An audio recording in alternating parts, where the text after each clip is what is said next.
Getting a job as a Scrum Master can be exciting, but do you know the different roles of a Scrum team and their responsibilities? Hello, welcome back to the channel. My name is Busayo Balungo. I'm an Agile coach, and on this channel we teach you everything you need to know about project management, be it the waterfall methodology or the Agile methodology, so you can go out there and empower your teams and be a rock star.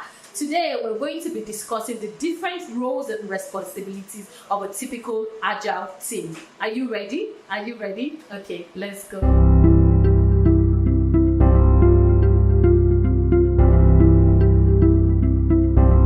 A typical Agile team is divided into two main categories.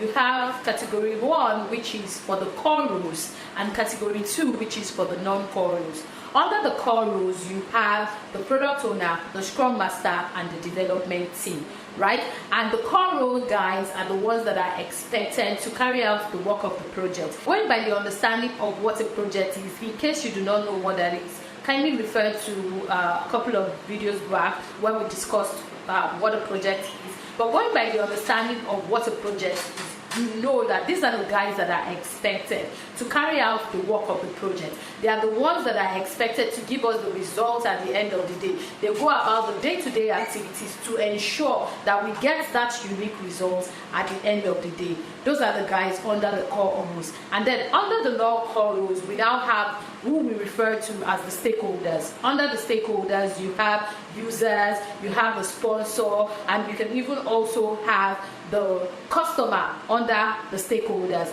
Apart from that, you also have the vendors, right? And apart from the vendors, you also have the Scrum guidance body. So those are the people that make up the non-core roles of the typical Agile team. So now that we have that clear on who is who in each of the categories, I'm now going to go ahead and give a brief understanding or give a brief explanation of what each of these team members are expected to bring on board, right? So as the product owner, who are you? Who are you in the team? You are the guy that acts as the go-to person. You are the go-between the stakeholders and the team, right? That is why as the product owner, you're being referred to as the voice of the customer. You are the person that is expected to go to the team, to get whatsoever it is that requirements are, and then bring it back to the team. So you go to the stakeholders to gather their requirements, and then you bring it back to the team to then discuss with the team before the team now goes into, doing the work. So as the product owner, you're referred to as the voice of the customer. You're the one that acts as the go-between the stakeholders and the team, and you are also the one that is solely responsible for the requirements and making sure that the requirements are gathered accurately. You're the one that is tasked with the responsibility of making sure that you communicate the requirements accurately, and you're also the one that is tasked with the responsibility of making sure that the team delivers on the requirements as required. Okay, so that is who you are in a nutshell as a product owner.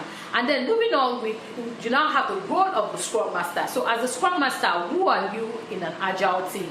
You are the person that is expected, to clear impediments for your team. What do I mean by that? As a Scrum Master, you're the one that is there to ensure that whatsoever issues your team have, right, you're there to help them clear it. And this is not to say that you're expected to swoop in at every point in time where you see like a problem lingering, right? Because remember, a Scrum team is a self-organizing team, is an empowered team. So you're not expected to become the mother hen that just swoops in at the sight of trouble, right? But at the same time, you're expected to be in a position where you can see if the team is likely to face an issue, right? You're expected to come in a situation whereby you think the team is likely to face like an impediment that will deter them, from delivering on the project. So number one, you're expected to be the one that clears the impediment for your team. Number two, you're also the one that is being referred to as the support leader, right? So it used to be the servant leader, but it was updated to support leader.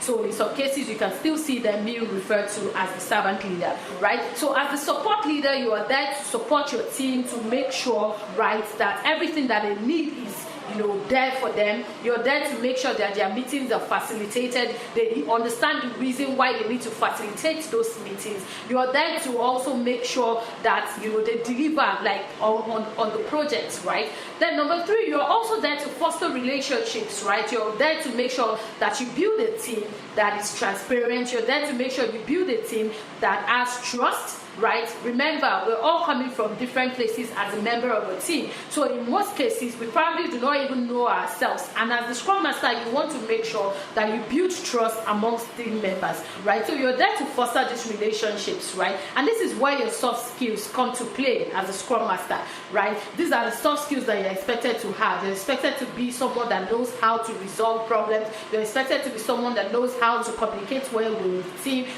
So as the Scrum Master, you're this person that is there to make sure that you foster good relationship among team members. Another thing you are expected to do as a Scrum Master is also to help the team and the organization, to adopt the Agile mindset. As you already know, agility is a way of life, right? So it's not a methodology, it's not a framework, it's a way of life. And you as the Scrum Master, this is where you come in. This is where you come in to help your team understand, right, why they need to do things the way they need to do them. Yes, the framework has already stated the processes. The framework has stated the tools that you need to, use to be able to make sure that you are using the framework correctly. But as the Scrum Master, this is where your touch comes in, right? So you're the one that is there to help the team. You're the one that is there to help the organization to understand why they even need to go agile, right? Why they need to do things the way they do them, right? So because let's not kid ourselves. Change is hard, and as a result of that, getting people that are already used to doing things a certain way to begin to do them another way, it won't be so easy. So as a Scrum Master, this is where you come in. You are that person that is there to help the organization, help management, help the users, help everyone within the organization that is coming in contact with this new way of doing things to understand and to adopt the Agile mindset. And then number 3, as a Scrum team member, what is your responsibility on the team, right? As a development team member, right? Remember, as a development team member, at times you're also being referred to as a Scrum team member. So as a member of the development team, what is your responsibility? You are the person that is expected to understand the framework, right? Because this is the framework that you're going to be using in carrying out your work. So you are expected to understand the framework. Apart from understanding the framework, you're also expected as a member of the team to be the one responsible for delivering the work of the project. So you're the one that is responsible for doing everything that is required in making sure that the work of the project is delivered, right? So as a member of the team. So if you know anything about Scrum, then you know that ideally a Scrum team shouldn't be more than 6 to 10 members, right? And this is inclusive of the product owner and the Scrum Master.